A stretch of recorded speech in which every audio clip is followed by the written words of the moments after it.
Thank you very much for the opportunity to share a bit about the history and future of open education. And as you see, I work at the Hewlett Foundation, so I thought I'd start with a little bit of context about why this matters at Hewlett. So the William and Flora Hewlett Foundation has been around for over 50 years now, and our work is about ensuring that people, communities, and the planet can flourish. So we support efforts to advance education for all, to preserve the environment, to strengthen U.S. democracy, and support gender equity, racial justice, responsive governance in communities around the world. And more specifically, our work in the education program is motivated by the belief that public education builds both individual success and the collective good. We believe meaningful educational opportunities equip students to shape the world they live in. And at the end of the day, it's about making sure that education is and remains a public good. And this is what grounds our work in open education, because open education is about making sure education is accessible and centered around creativity and care. It's about democratizing learning and sharing knowledge in community, preparing students to be and become leaders in their communities. So every student deserves access to the knowledge and information that they need to learn, and of course open educational resources help make that possible because they're openly licensed and they're free for educators and students to use, adapt, and share. And so with this aim in mind, the foundation has been engaged in open education for over 20 years now. And our work has really been focused on learning around two areas, legal and technical infrastructure to support sharing knowledge, and social infrastructure to enable more effective teaching and learning practices. So going back to the early 2000s is when the field of OER first emerged. So this was the beginning, again, of the internet and the World Wide Web. The Budapest Open Access Initiative had just promoting open access globally, had just been released, and legal scholars were trying to figure out how to help creators share their cultural and scholarly works. And so our earliest investments focused on the development of content authoring platforms, as well as support for legal tools like Creative Commons licensing to enable sharing globally. And in the years that followed, we discovered that legal and technical infrastructure is necessary but not sufficient. OER policies and repositories, MOOCs, do not inherently translate into better teaching and learning. So this isn't just about putting an open license on materials, and the idea of build it and they will come when it comes to repositories just doesn't work. So in other words, the social infrastructure is just as important. And these are a few organizations who work globally to bring educators and leaders together and to learn about what it takes to create and implement OER effectively. So they're working with people in institutions and governments to help them figure out how their roles might need to change, how they need to work together differently to realize the promise of open education. And I want to share a few examples to help bring this to life. So first, I'd like to highlight the African Library and Information Associations and Institutions Network, also known as AFLIA. So this is a Pan-African association, and they collaborate with national governments, national library associations, and different types of libraries throughout Africa, from community libraries to academic libraries. And they're really about freedom and equitable access to information, so expanding opportunities to learn about OER in their network makes sense. And they want to play a role in collectively opening up African knowledge and devising strategies for incorporating more OER into schools and libraries throughout the continent. To share another example, this is one some of you actually might be familiar with. This is the Rios Institute. And they really get at the intersection of open science and open education. So this group is really grounded in the belief that we need to actively open up participation in science, both in terms of how scientists collaborate with each other and also with the general public. And they create opportunities for faculty in the STEM disciplines to come together and learn what it means to incorporate racially just, inclusive practices in their teaching and research, with the immediate goal of making sure that all of their students can be successful and see themselves in the learning.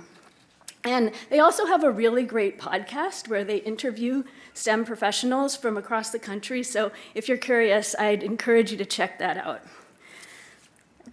And then the final example I want to share is the Rise Open project. And this is a project led by a team at UC Berkeley, Libby Gerard and Marcia Lin. And they've created technology-supported, project-based learning units, so open educational resources on an open source platform, mostly for middle and high school students, where students learn science by connecting with issues that matter to them in their communities. So they're, for example, learning about why asthma rates might be more present in particular places, or what they can do to solve issues like food security or address data privacy.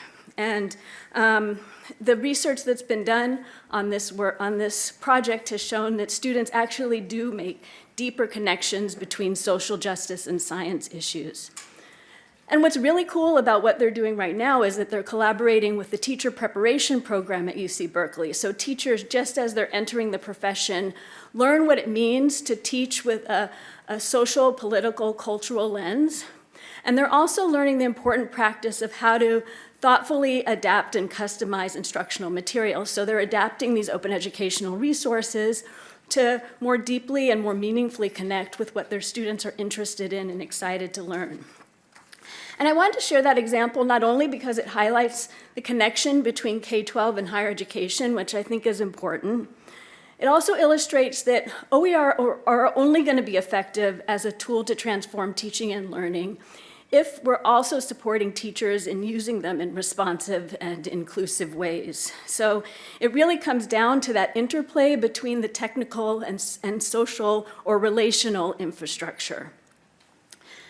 And if we see these practices as part of the solution for ensuring that education remains a public good, then as we look into the maybe even not so distant future, I think there are a few areas that deserve greater attention, particularly as we're navigating a very dynamic context right now. So the first thing on my mind is keeping learners at the center of our why. Remembering to stay grounded and connected with the perspectives of learners, from how we think about the design of instructional practices to prioritizing belonging and connection, and being thoughtful about how we use data to support learning. And practically speaking, this means when we're creating OER, we're creating experiences for students to see themselves in the learning, their cultures, their languages, their identities. We are seeing students as contributors of knowledge, transformers of knowledge, and agents of their own learning.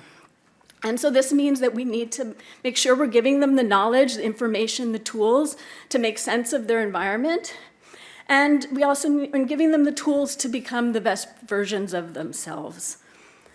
And now when it comes to tools, something that I'm concerned about is the entrenchment of the technology infrastructure of public education in private tools and platforms, something called platformed privatization. So this is basically about private interests getting a foothold in public education. And now some of these tools might solve immediate problems like access to course materials or data capture and analysis.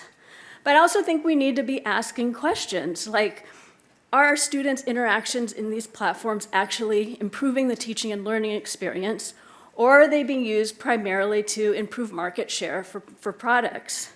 And what happens to students' data and information after they complete a course or graduate? So we have these cases where there could be exploitation of data, and we're also living in a moment where there's tremendous loss of data and information with the elimination of funding for education research and the loss of data and information that teachers use to improve learning. So as we look ahead, I'd really hope to see more building and rebuilding of resilient and transparent systems for data and information where communities, teachers, students not only understand how their data and information are being used and shared and managed, but they also have voice in what that looks like. And now bringing this back to open education more directly, Of course, one of our main goals is making sure that students have access to the information that they need to learn. They have agency in deciding how their contributions and data are used. And we also care about making sure that educators have the data and information they need to make responsible and responsive decisions. And what gives me hope is those of you in this room who are actually actively working on this right now. And then in a related way, we need to think about the role of AI. We've been talking about that a bit already, and figuring out what transparent and inclusive practices look like when it comes to AI. So on one hand, AI could be a powerful accelerator for our work in open education, supporting the curation of high-quality content, perhaps greater personalization of content. Maybe it does become easier to personalize or create customized lessons that connect with students' interests and experiences. I've even seen exploratory work on using AI to support students' social and emotional development.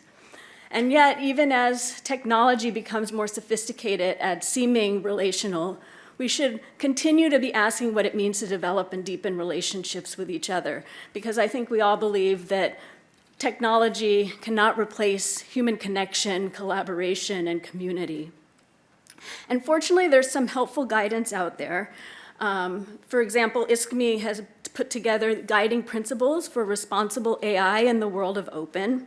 And they talk about the importance of paying attention to where data and information come from, developing partnerships with organizations whose primary goal isn't profit maximization, and taking a stance of continuous evaluation, so we're always ready to adapt and adjust as contexts change.